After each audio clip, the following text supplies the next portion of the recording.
au direct sur la chaîne YouTube du ministère Éducation France, alors que le Conseil scientifique de l'éducation nationale remet son rapport dédié à l'esprit critique.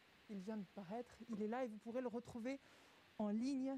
Je vous incite vivement à le regarder en détail. On va en parler avec certains exemples aujourd'hui tous ensemble. La date de ce point d'étape n'a pas été choisie par hasard. C'est à l'occasion de la 32e édition de la Semaine de la presse et des médias à l'école, organisée par le Clémy, qui réunit partout en France plus de 20 000 professeurs et de nombreux grands médias nationaux ou régionaux. Alors pour lutter contre une société dite de crédules, dès le plus jeune âge, que peut l'école? S'appuyer sur la recherche, sur des moyens, sur des méthodes. Et nous allons parler tout de suite de cela avec vous, Jean-Michel Blanquer. Bonjour, monsieur le ministre. Bonjour. Merci pour votre accueil. Avec le neuroscientifique Stanislas Dehaene, qui préside le Conseil scientifique de l'éducation nationale. Bonjour, monsieur. Bonjour. Avec la philosophe Elena Pasquinelli et le sociologue Gérald Bronner. Bonjour à vous. Vous avez tous deux dirigé et rédigé ce rapport sur l'esprit critique. Alors, je me permets de commencer par vous, monsieur le ministre, avant d'entrer dans le détail du travail qui a été fait par tout ce monde. L'esprit critique, c'est la mission numéro 1 de l'école de l'apprentissage. Pourquoi est-ce qu'aujourd'hui, contextuellement, c'est plus important que jamais?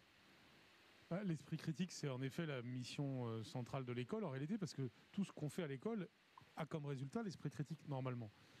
S'il y a un épanouissement à l'école, s'il y a l'acquisition des savoirs fondamentaux, lire, écrire, compter, respecter autrui, ce sont des choses qu'on doit avoir si on veut avoir l'esprit critique. Si par exemple on a des difficultés à lire, ça va être très difficile de développer son esprit critique.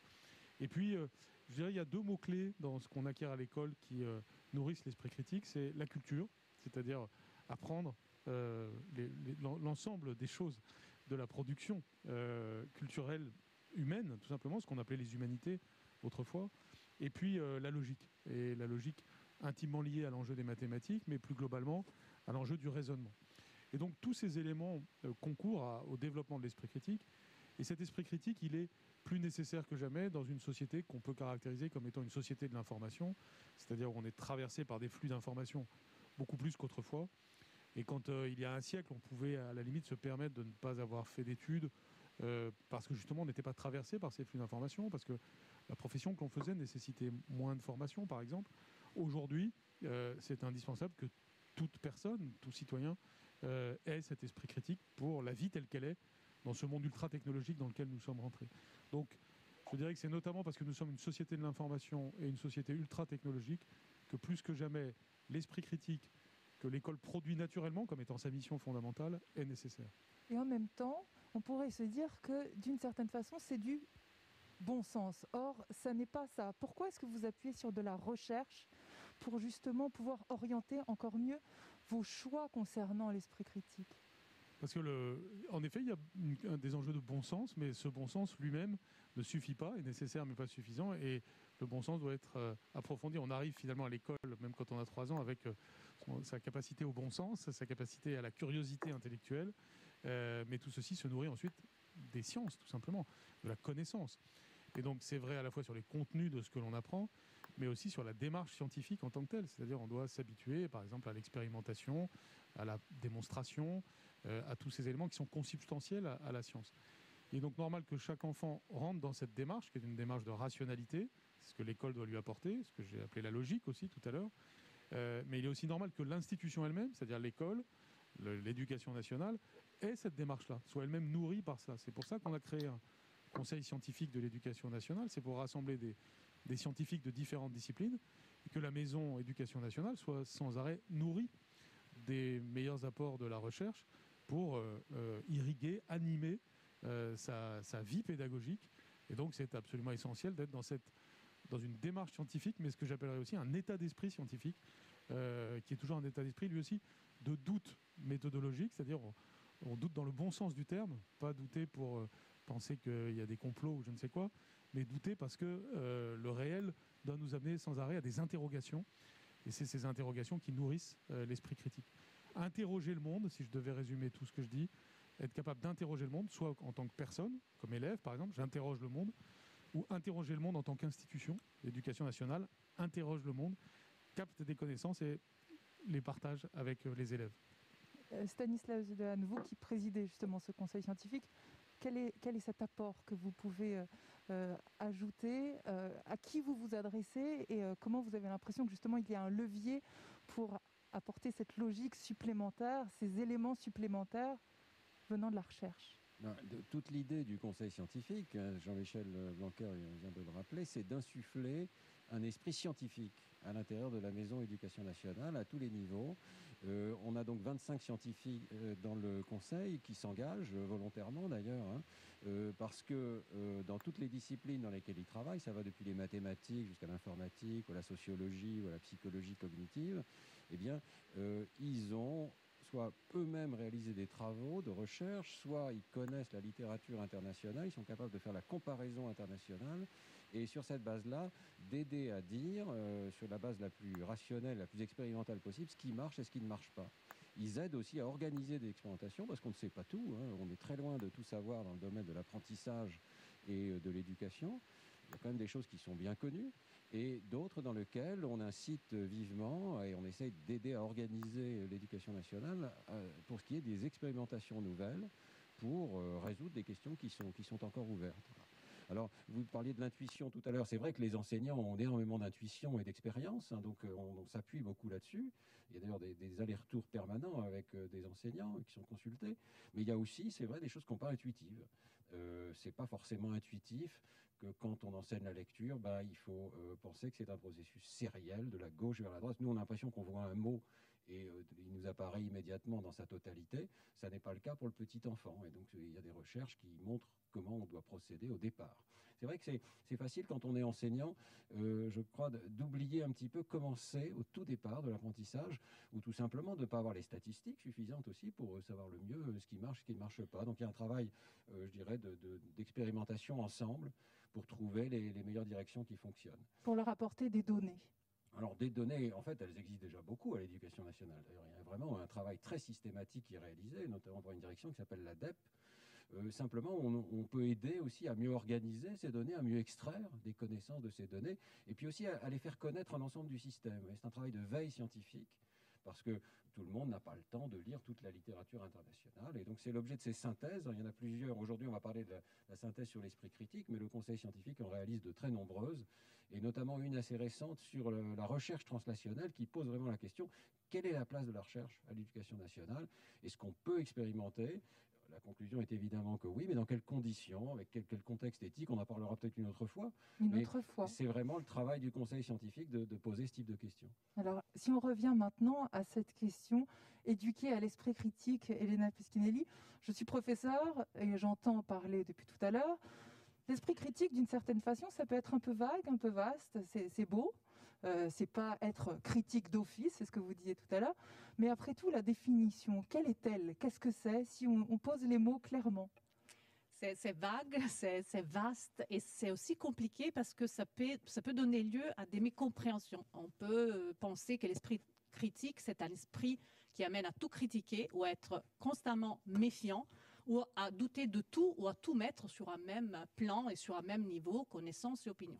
On a cherché avec ce groupe de travail à donner une définition simple parce qu'on voulait être avant tout opérationnel, c'est-à-dire pouvoir fournir quelque chose sur lequel l'enseignant se reconnaît et peut le traduire dans la pratique de l'école. Donc on a défini l'esprit critique comme la capacité à évaluer la qualité d'une information, si cette information est portée par une source fiable, si cette information est basée sur des preuves, si cette information est plausible par rapport aux connaissances que l'on peut avoir, si cette information est construite sur des bons arguments. Et sur la base de cette évaluation de la qualité de l'information, de sa chance de correspondre aux faits, à la réalité, placer sa propre confiance. Donc, on a associé le mot esprit critique au mot confiance plutôt qu'au mot de méfiance. Une confiance bien placée que je peux placer dans une information qui a des bonnes cartes, qui se présente avec des bonnes cartes et qui peut donc susciter ma confiance. Après que j'ai aussi évalué si je suis suffisamment informée par ailleurs, si j'ai suffisamment de connaissances pour me prononcer avec confiance sur cette matière. Donc, placer sa confiance à bon escient de façon raisonnable et raisonnée grâce à une évaluation concrète de l'information, de ses sources et de ses contenus. Alors, on va revenir sur le comment faire d'une certaine façon un petit peu après. Mais avant tout, est-ce que vous pouvez nous dire, Gérald Bronner, quelle a été votre méthode de travail pour expliquer justement la démarche scientifique qui a été la vôtre? Comment est-ce que vous avez fait? Vous avez donc entendu des professeurs, vous êtes appuyé sur des travaux scientifiques, au-delà de ce qui a pu être expérimenté en France, aussi à l'étranger. Expliquez-nous un petit peu quelle a été la méthode pour qu'on puisse partir de ça et revenir sur les différentes pratiques que vous pouvez conseiller concrètement à des professeurs qui nous regardent. Oui, alors notre méthode, si je puis dire, est celle de tous les groupes de recherche. En réalité, il s'agit de faire ce qu'on appelle l'état de l'art sur un sujet. Et cet état de l'art, nous ne partions pas de rien, mais pas de tant de choses que ça. Pour que vous ayez un peu un ordre d'idée, un des états de l'art qui a été écrit sur la question, qui date de 2015, recensait quelques centaines d'articles. Ça peut paraître beaucoup, mais en réalité, dans un domaine scientifique, c'est assez peu. Ce qui veut dire qu'on a beaucoup de travail sur la planche, mais pour ne pas réinventer le fil à couper le beurre, grosso modo, il faut d'abord prendre connaissance de ce qui se passe, mais il faut bien reconnaître aussi que dans cet état des lieux, c'est un filet dont les mailles peuvent être assez larges. Et donc nous avons eu le souci aussi de recruter en quelque sorte, de les auditionner, un certain nombre de collègues de disciplines connexes qui relèvent des sciences sociales en général, ou des sciences du cerveau, ou de la psychologie, eh bien, parce qu'il y a des notions un peu frontières, en réalité, qui parlent de l'esprit critique, mais qui n'utilisent pas ce terme d'esprit critique. Alors, comme il a été dit, la revendication à l'esprit critique est une revendication au doute, en l'occurrence, c'est une revendication fondamentale en démocratie, le droit au doute, mais comme tout droit, il s'accompagne de devoirs. Et dans le fond, la pensée méthodique, l'esprit critique, c'est précisément la liste des devoirs dont nous devons nous acquitter et dont que les élèves doivent apprendre parce qu'ils vont devenir ensuite des citoyens. C'est une question d'autonomie intellectuelle aussi. Alors, pour arriver à cette autonomie intellectuelle, pour essayer d'acquérir, d'être éduqué à cet esprit critique, qu'est-ce qu'on a su parmi cette centaine de publications, ces premiers travaux Stanislas Dehaene, par exemple? Est-ce qu'il y a des conditions qui permettent d'acquérir l'esprit critique? Et est-ce qu'il y en a qui empêchent concrètement de l'acquérir pour certains enfants par rapport à d'autres? Expliquez-nous un petit peu cette situation-là, cette cartographie-là. Je ne suis pas spécialiste de l'esprit critique, mais ce qui m'a paru important dans le rapport, qu'il faut lire pour bien comprendre tout ça, c'est qu'il n'y a pas une discipline séparée qui est l'esprit critique. Il y a la nécessité que les élèves deviennent le plus rationnels possible dans chacune des disciplines. Donc on ne va pas rajouter au programme quelques heures d'esprit critique. On va par contre essayer d'insuffler un esprit critique dans toutes les disciplines. Alors évidemment, les mathématiques sont centrales. Et je crois qu'il faut rappeler que la France, malheureusement, a de grandes difficultés avec les mathématiques en ce moment. On a une baisse des performances des enfants.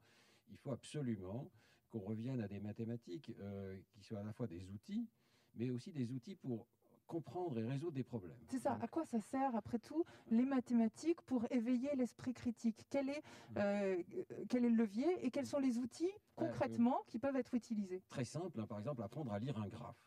C'est aussi simple que ça, mais c'est très important. On sait dans les enquêtes internationales de type Teams que les élèves français ont du mal lorsqu'il s'agit de résoudre des problèmes. Alors qu'ils ont les outils mathématiques de base, ils savent calculer, ils savent faire de l'algèbre, ils ne savent pas forcément autant que les autres élèves européens appliquer ces connaissances dans des situations concrètes où il s'agit par exemple d'aller regarder sur les axes du graphe, de comprendre de quoi il s'agit, qu'il y a une corrélation, que le point en question, on peut le mesurer, la moitié, ce serait là, etc. Donc elles sont des fractions qui interviennent. Donc ces outils mathématiques vont être très importants. On va se trouver dans une situation où l'élève doit aussi gagner en confiance en lui par rapport à ces outils mathématiques. Vous voyez, il doit savoir qu'il sait. Alors là, on rentre dans un deuxième domaine de compétences qu'on appelle les compétences socio-comportementales. Les Anglais disent les soft skills, parce que c'est un ensemble un peu disparate de compétences, mais qui ont à voir avec la confiance en lui de l'élève, le fait qu'il a ses outils et qu'il sait les appliquer. Et là encore, on a un certain retard français dans ce domaine qui a été pointé dans un autre rapport, d'ailleurs, qui s'appelle « Quel professeur au XXIe siècle ?» qui est extrêmement précis sur ce point. Donc les élèves français ne se sentent pas suffisamment en charge de leur propre apprentissage et en capacité d'apprendre. Ils ont l'impression que c'est comme ça, je suis doué ou je ne suis pas doué, mais je ne peux pas moi-même intervenir avec mes efforts, le sens de l'effort, pour arriver à reprendre le dessus sur des domaines sur lesquels, pour l'instant, je ne maîtrise pas bien. Alors cet aspect-là est extrêmement important à développer aussi. La confiance, on en revient à ce mot de confiance qu'on a donné tout à l'heure, la confiance de l'élève en lui-même, la confiance de l'élève dans son propre enseignant, qui est là pour l'amener à un niveau de compétences supplémentaires. C'est vraiment des choses qu'on va travailler dans l'école française, parce que toutes les enquêtes internationales montrent que les élèves n'ont pas forcément une confiance au même niveau que les autres élèves européens dans la capacité de l'institution de leur apprendre quelque chose. Alors ils deviennent très passifs, il y a cette notion de passivité face à l'apprentissage qui est vraiment quelque chose contre laquelle on doit lutter. Rendre l'élève acteur de son propre apprentissage, ça veut dire aussi probablement ne pas lui infliger un cours magistral. C'est quelque chose qu'on connaît assez bien, ça. Le cours magistral n'est pas la meilleure manière d'enseigner. C'est très bien montré par de nombreuses études internationales. Et ça fait partie des préconisations aussi au sujet de l'esprit critique, c'est-à-dire pas forcément avoir de trop gros cours magistraux, de façon à ce que chacun ait l'espace aussi pour pouvoir être acteur dans son cours, c'est ça ? Engager l'élève dans un processus de réflexion, ça veut dire qu'on le questionne. Par définition, l'esprit critique, ça veut dire que l'élève doit être engagé dans peut-être la réflexion sur ce qui a conduit à ses connaissances. Est-ce que je peux faire confiance à ces connaissances qui me sont imposées ? Je pense que l'élève aura une meilleure confiance, et c'est ce qui fait partie des recommandations, s'il voit le processus critique, rationnel, le processus de preuve qui a conduit à ses connaissances. Donc ça veut dire aussi expliquer les raisons derrière les connaissances qu'on lui propose. Mais je ne veux pas prendre la parole de mes camarades qui ont réalisé ce rapport. Vous pouvez la reprendre juste derrière. Elle vous est si joliment passée, d'une certaine façon. Cette question de confiance, la confiance, souvent, naturellement, un élève, et je me mets à la place des professeurs, peut penser ça, un élève a surtout confiance en ce qu'il croit, pas forcément en ce qu'il sait, parce qu'il ne sait pas la différence entre sa croyance et sa connaissance. Alors comment est-ce que vous orientez un professeur par rapport à cela ? Vous avez aussi travaillé là-dessus dans ce rapport. L'élève, et pas que l'élève, on est tous comme ça. Et ça, c'est quelque chose aussi qui est important de souligner. Oui, mais là, on parle du noyau, l'enfant. On est tous dans cette situation, et il faut peut-être aussi être un peu plus optimiste au départ et se dire que l'élève aussi, il a son esprit critique. On n'est pas en train, ça, je pense que c'est un message qui est important de faire passer pour l'enseignant et pour l'adulte et pour l'enfant. On n'est pas dépourvu d'esprit critique. On a des moyens, des raisonnements, des capacités de raisonnement naturelles, disons comme ça, précoces, qui sont là, même avant d'aller à l'école, qui nous amènent à être vigilants, à faire attention aux sources, à choisir d'une manière sur la base de certains critères. C'est sur ces critères-là qu'on va pouvoir travailler. Donc l'enseignant, il ne va pas se retrouver avec une sorte de matière vierge pour construire l'esprit critique de l'élève. Il va se trouver avec quelque chose qui existe, mais qu'il faut nourrir, qu'il faut développer, qu'il faut outiller. Il va se trouver avec une certaine vigilance à laquelle il faut ajouter des connaissances pour que, quand on jauge de la plausibilité d'une information, on le fasse contre des connaissances solides qu'on a acquis. Il faut arriver à lui permettre de développer cette sensibilité à la preuve. Qu'est-ce qu'une bonne preuve ? Comment je fais pour savoir que les connaissances que la science me présente aujourd'hui, qui me sont présentées aujourd'hui en cours, ce sont des connaissances qui ont des bonnes raisons d'être et qui sont différentes de l'opinion de mon cousin. Alors, comment je fais ? Comment je fais ? Justement, comment je fais pour savoir ce qui est une bonne preuve ? Dans les cas d'une connaissance scientifique, comme le disait Stanislas, j'apprends que derrière la science, les connaissances scientifiques, ce n'est pas des pommes sur un arbre, il y a des méthodes, il y a des stratégies. Et ce sont des stratégies que nous avons, dans notre histoire, développées justement pour dépasser certaines erreurs de raisonnement que nous faisons tous.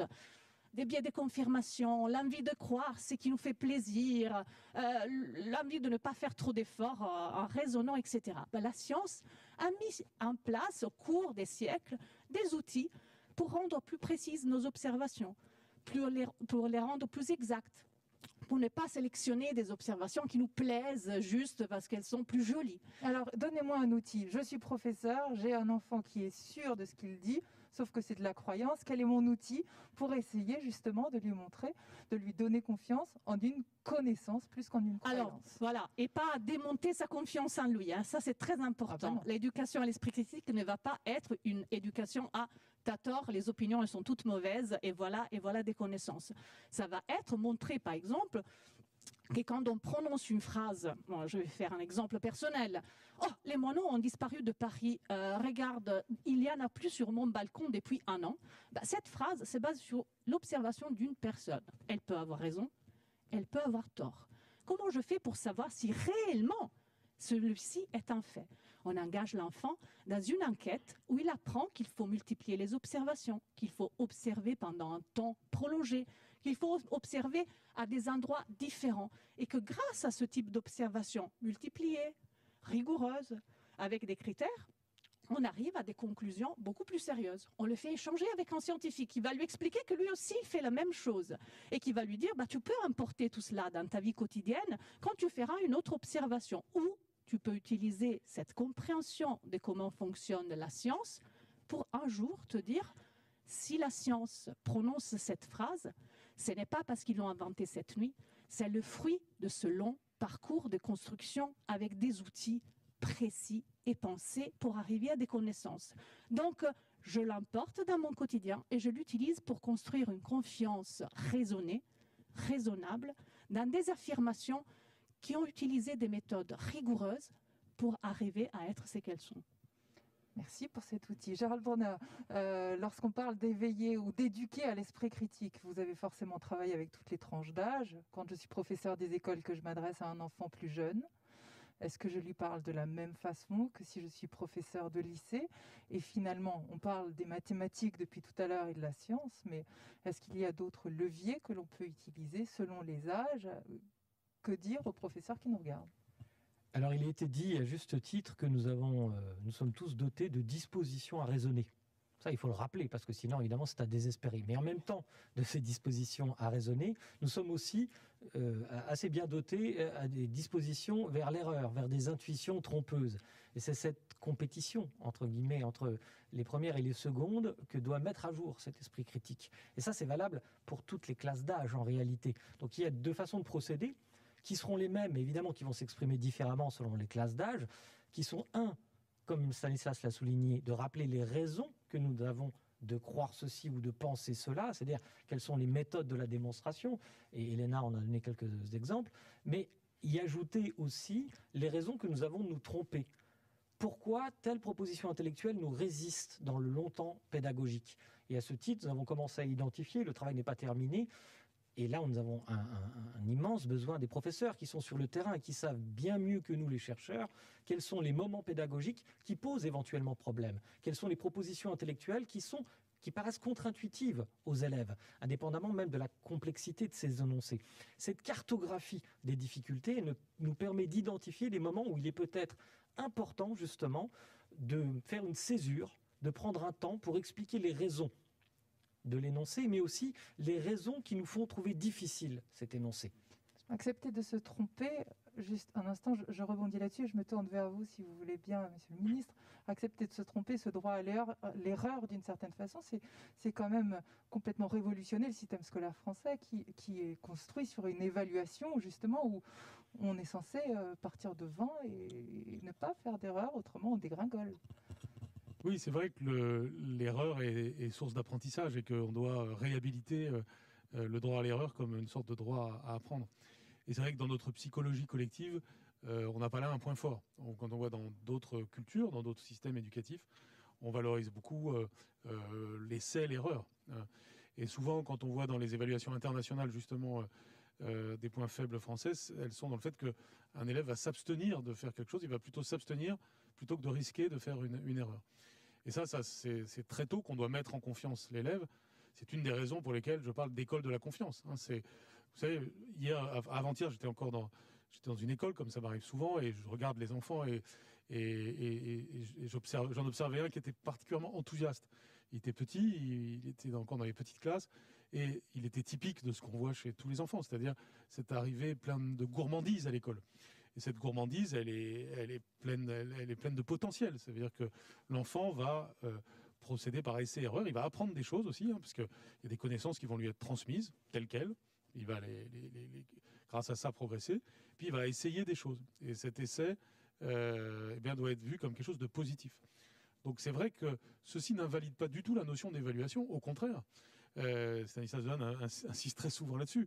Quand on s'auto-évalue, par exemple, ce que font par exemple souvent les adolescents avec les jeux vidéo, vous évaluez en permanence avec des chiffres qui apparaissent à l'écran, on sait très bien que c'est un processus cognitif très positif. Donc c'est pas l'évaluation en tant que telle qui est un problème, au contraire. Mais c'est la façon dont on l'interprète et ce qu'on en fait.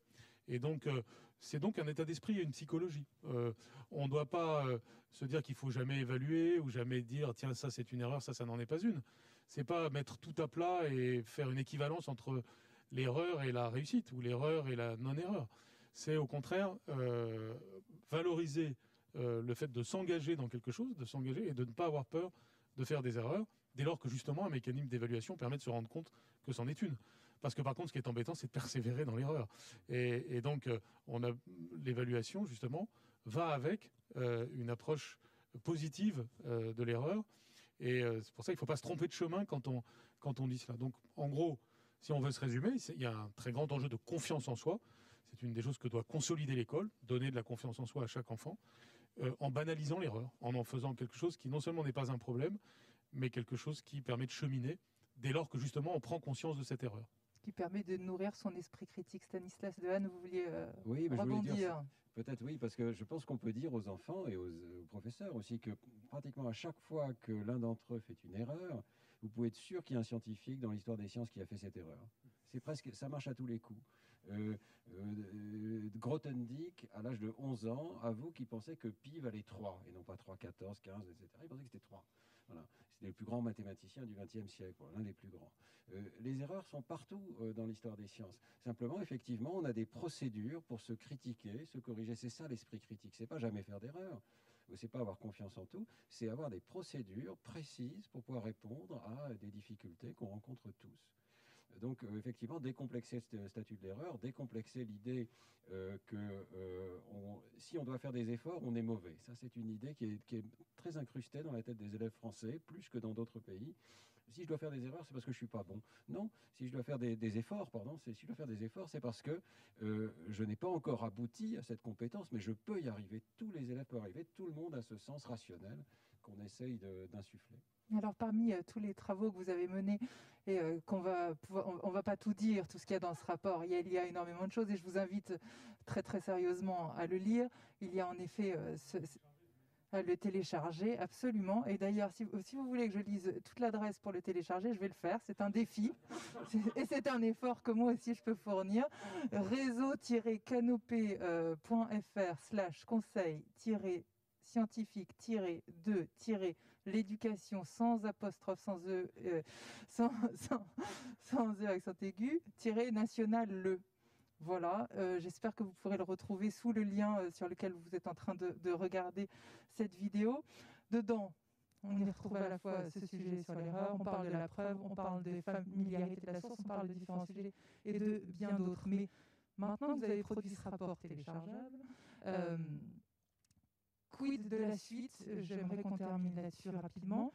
Il y a 2 points qu'on doit aborder ensemble rapidement avant de se quitter. 1, la question de l'expérimentation. 2, la question de l'action. L'action, je vous réserverai ça pour après. L'expérimentation, c'est ce que vous voulez encore mener dans les prochains travaux. Expliquez-nous, Elena, Gérald, quelles sont ces expérimentations et si vous pouvez nous en donner des exemples, par exemple. Oui, Elena est tout à fait vous pourrez répondre tout aussi bien que moi, mais je vais commencer très rapidement.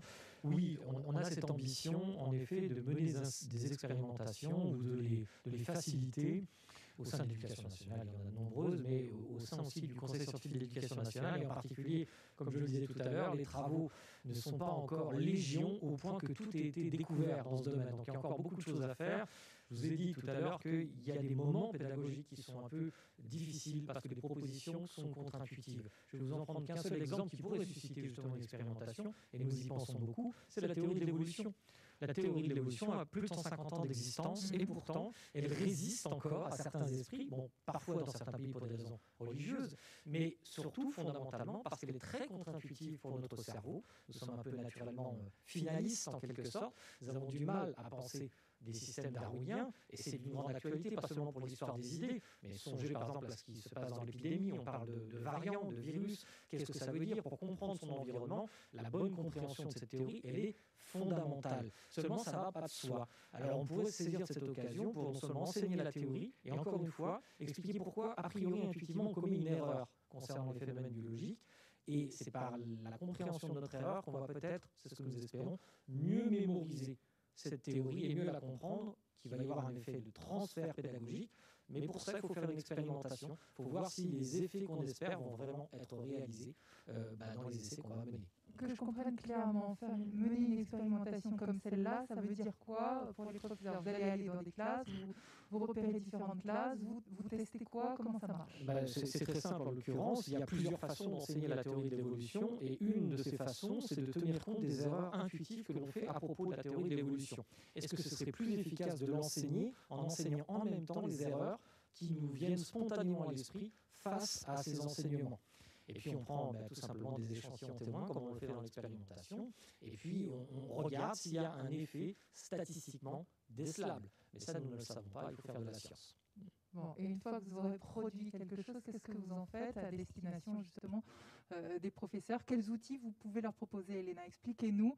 D'ailleurs, en plus du rapport là qui est publié maintenant, d'ici quelques jours, il y aura aussi des sortes d'exercices que vous pouvez soumettre pour faire concrètement en classe avec ces élèves. Parce qu'on a beau comprendre tout ce qui a été dit là, maintenant, je me retrouve face à ma classe, qu'est-ce que je fais?